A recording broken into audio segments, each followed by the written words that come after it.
So ngayong araw ay pag-uusapan natin yung mga costly mistakes na kailangan nating i-avoid para makatipid sa ating pinapagawang bahay. Lalo na kung ito ay under 1 million or mababa lang talaga yung budget. So pag-uusapan natin sa video na to. Bago ang lahat is alamin natin ano yung 6M or 6 na M na importante talaga sa isang project para maging successful ito at maging within budget, quality yung result at na-meet talaga yung deadline kung kailan ito turn over. So may 6 na M na kailangan nating alamin. Yung video discussion natin is magre-relate dito. Madalas sa 6M na to, dito nagkakaproblema. Kaya nadidelay, hindi nami-meet yung target, tapos nag-overshoot sa budget at yung mga costly mistakes talaga na kailangan nating iwasan. So ano yung mga M? So ang pinaka-M ay syempre yung money. Kasi kung walang money, 'di ba? Paano ka mag-hire ng manpower, pangalawang M. Tapos paano ka bibili ng materyales kung wala din namang money, di ba? Pang-apat is machinery at saka equipment. Kung wala ka ding money, paano ka makakarenta or paano ka makakabili nun? Pang-5, meron ka nga nung 4 pero wala kang method. So yun yung pang-5 at pang-6 yung management. So paano mo i-manage lahat ng resources? Paano mo i-manage yung money? Paano mo i-manage yung manpower, paano mo i-manage yung materials, paano mo i-manage yung machinery and equipment, paano mo i-manage yung method. Ang mga costly mistakes na ginagawa sa isang project or sa pagpapagawa ng bahay ay talagang nagfo-fall yan sa 6 na M na yun. So una, yung sa money, poor money planning or hindi maganda yung pagka-budget, yung under budget masyado, hindi siya realistic. Kunwari, meron na talagang budget na nilagay, no? Or meron ng allotted na amount para dun. Pero ang nangyari, nag-overshoot kasi may mga hindi naman nakaplan tapos ginawa yung mga ganun. Hindi siya nag-stick sa plano kaya nag-overshoot sa budget. So sa manpower naman, nag-hire ka ng hindi maayos na mga trabahante or mali yung mga na-hire mo na manpower which is pinapabagal or binabagalan yung trabaho, hindi ginagawa ng sa ayos yung trabaho, may mga redo, 'di ba? Mahirap 'yun. So nag-fall naman 'yun sa manpower. So hiring the wrong people or nakakuha ka nga ng mga tao, maayos naman, pumapasok, pero hindi talaga skilled sila para doon.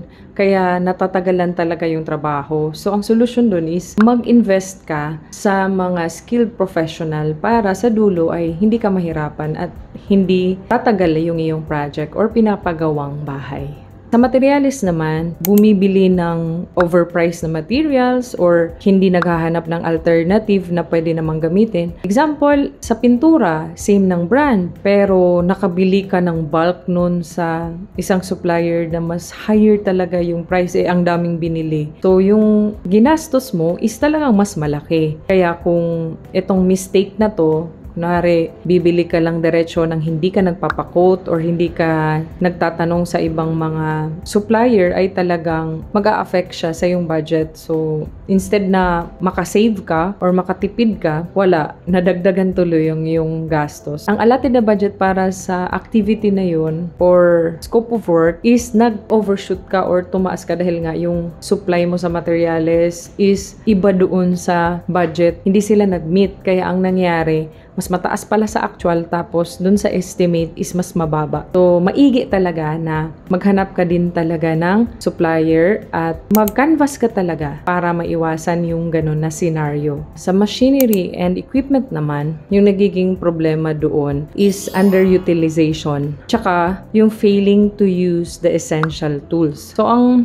magiging solution doon is that pag-aralan talaga ng maigi kung kailangan ba i-rent yung equipment na to or yung machinery na to or imamanual na lang, ilang oras ba to gagamitin compare sa pag nagre-rent, yung mga ganun. So pag-aaralan yung sa machinery and equipment. Kaya meron yung mga equipment utilization na ginagawa kadalasan sa mga project para talaga ma-weigh kung ito ba ay kailangan sa phase na to, ito ba ay kailangan sa next phase ng project, ganun. Maigi talaga na mapag-aralan siya para ma-utilize. So, sa pang-5 M, isa sa pinaka-importante is yung method. So, kung wala kang construction plan, so hindi nakaplano kung ano yung mga gagawin mo, hindi nakalagay yung mga target date, or kung wala kang construction plan na ginagawa or method, sa method yan yung construction plan. Kung wala kang construction plan, as in basta na lang, dire-diretso lang, or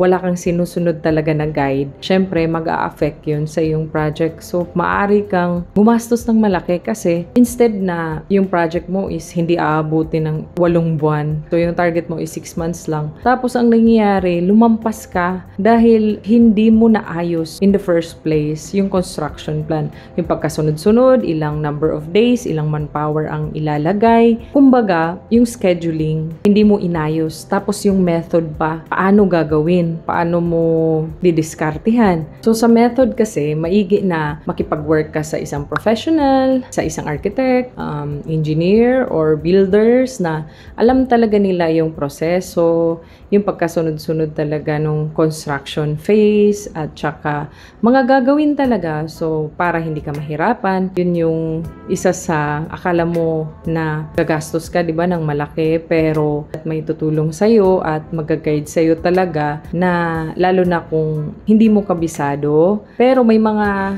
tao naman na nakailang ulit na silang magpagawa ng bahay na ang ginagawa na lang nila is instead na builders, sila mismo yung nagpapagawa tapos kumukuha na lang sila ng architect or engineer, ganun. May mga ganun din na setup. Kaya mas maigi talaga na sa method, lalo na sa construction plan, is talagang may alam talaga or alam mo talaga yung pinapagawa mo. So, ang panghuli is yung management. So, isa sa pinaka-importante talaga tong i-manage mo lahat yung mga resources mo, pati method, ganun. Kapag you're working with the right team naman, ay at least yung mga stress or mga changes or mga kailangan i-solve sa isang project is magiging mas madali na lang siya compare talaga sa sinolo mo lang talaga para hindi masayang yung mga materyales, tapos magkaroon ng delay, mag-overshoot sa budget, ganun. Maigi talaga na ma-manage mo yung mga resources. So, sa management na part talaga, as an owner, titignan mo din talaga kung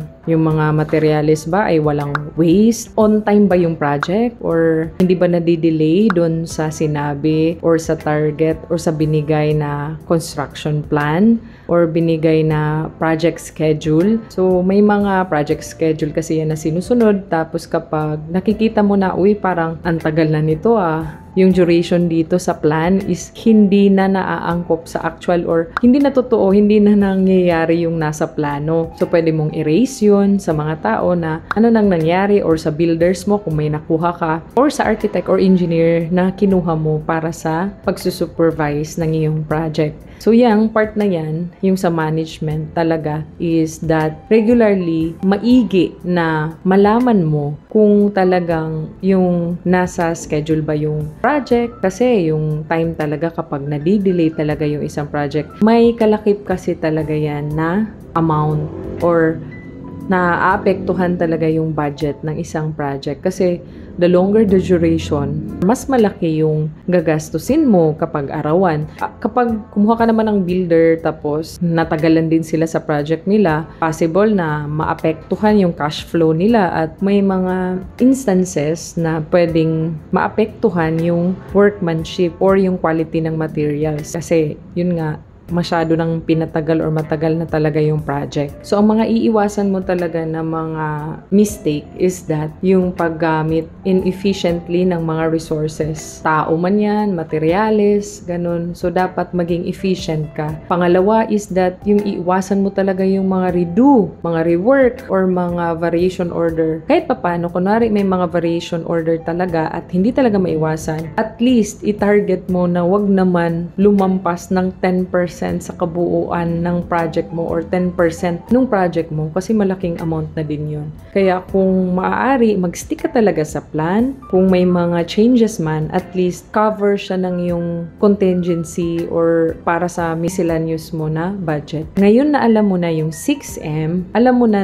doon kadalasan talaga nagfo-fall yung project kapag nagpapagawa ka ng bahay or project. So, doon talaga yung kadalasan nagkakaproblema. So, doon yun magfo-fall sa 6 na yun. So, since alam mo na yung 6 na yun, maigi na i-integrate mo sila para maging maayos yung project at maging quality at hindi naman mag-overshoot. Next video is gagawa tayo ng discussion about paano ang pagbabayad sa isang contractor. Yung pagda-down payment, progress billing, tapos ano yung mga hahanapin mo sa contractor at paano yung terms of payment nun. So, i-discuss natin sa susunod na video. So, yun lang muna for today and see you again sa aking susunod na video. Bye!